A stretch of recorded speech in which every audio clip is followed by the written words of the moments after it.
Hey there everybody, Phil here for AndroidCentral.com, and here it is, the HTC Aria from AT&T. This is a non-retail box, it's a review unit, so not quite sure how different things will look when you actually buy one in the store, but here you go. Here's the phone, you got the 4 buttons down at the bottom, home, menu, back, and search. You've got the little trackpad, same as the Incredible. Down at the bottom, you've got a little lanyard hole, micro USB, and the microphone hole. You've got the volume controls on the left-hand side, and I like that because it's real easy to thumb them up and down. I like that better than having them on the right. On the top, you've got a power button and the 3.5mm headphone jack, and there's nothing on the right-hand side. So pretty simple design. Nice, clean lines from HTC. We're all used to it, and they just do a really good job. On the back, you've got the camera, and you've got these little Torx screws, which is actually part of the design. This goes back to the HD Mini on Windows Mobile. Let's open this guy up and take a look under the back, and it's the same Ferrari yellow as the HD Mini. And what's interesting, there's that HTC Intruder code name that we saw for a while.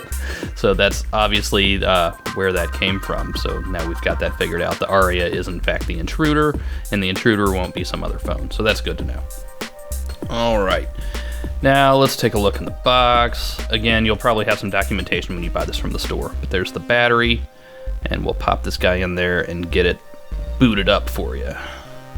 The door comes on and off pretty easily, though it fits nicely too, so I wouldn't worry about it falling off when you're not paying attention. You've got the same charger, that new style HTC charger that came with the Evo 4G, micro USB cable, and oh, look at that, they included headphones this time. Open them up and take a look. I hate these packagings.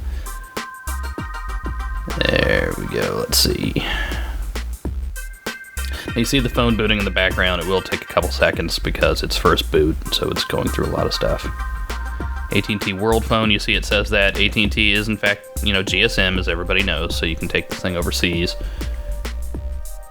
And there you go, you got your headphones, and those have the little microphone, the little lapel mic, so you can use them that way too.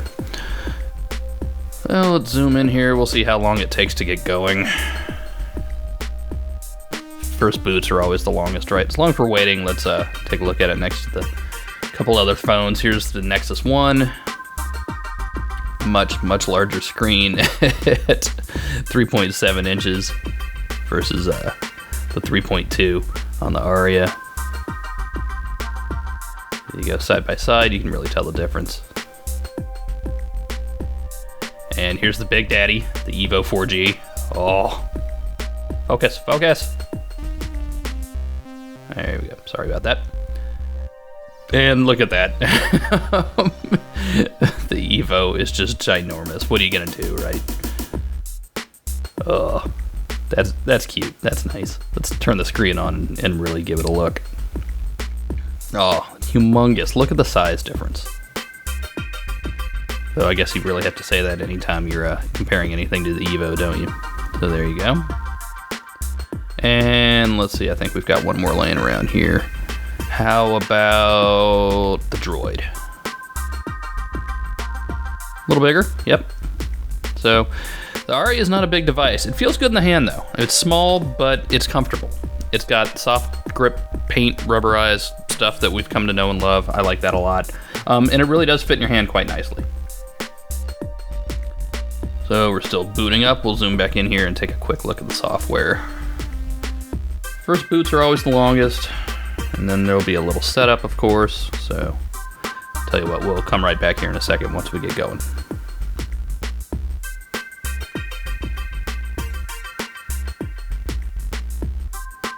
There we go. All right, select our language. Yes, on-screen keyboard, internet connection. This is a nice little touch HTC does. They give you the option to turn on Wi-Fi as you're setting up, which will help speed up some of the processes as far as initial downloads and everything, and so you don't have to worry about remembering to start up Wi-Fi later. I like that a lot. So let me put in my password. Not that I expect you to come to my house and steal my Wi-Fi, but yeah. There we go. There you see the keyboard. The keyboard's a little cramped. It's the same HTC keyboard we're used to. No directional keys on this keyboard, obviously, because you have the trackpad to move the cursor around when you're copying and pasting.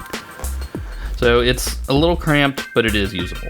And everything's going to be a little cramped on the screen, right? It's small. All right, so there we go. We got Wi-Fi. Yeah, use location, whatever. No, don't want to set up an account right now, but thank you. This is the exact same HTC Sense that we've seen on the Legend and the Evo and the Incredible and the Desire, exactly the same. So if you've read our review on that, you should, and if you've used it on any of the other phones, it's exactly the same thing. You know exactly what you're getting. All right, so let's see. We've got the same 7 home screens, right? Preloaded widgets, cool. There's the market on the second home screen. I would much prefer to see that on the very first home screen. I don't know why people keep hiding it. There's AT&T hotspot locator, so you can find a Wi-Fi hotspot if you were in need of some.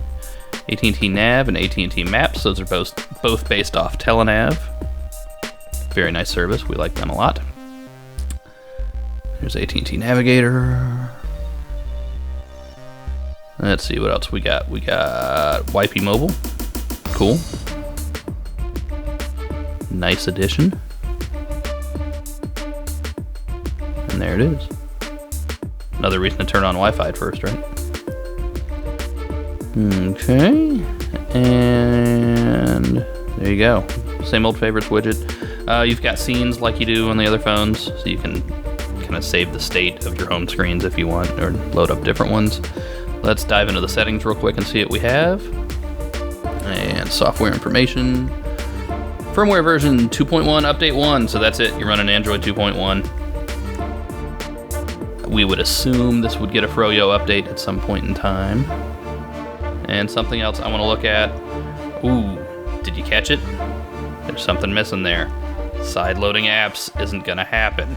Oh, that's AT&T. I know people are calling it crippled. I still don't want to say the phone is crippled. The phone itself works just fine. But you're only going to be loading apps from the Android market, and that's bad. AT&T needs to stop doing that right now. That's just not good for the ecosystem at all, or developers. And security. So everything is pretty much how we left it on other phones. It's just smaller here with the Aria, and it's on AT&T. So there you go, everybody. We will have more on the HTC Aria coming up. See you later.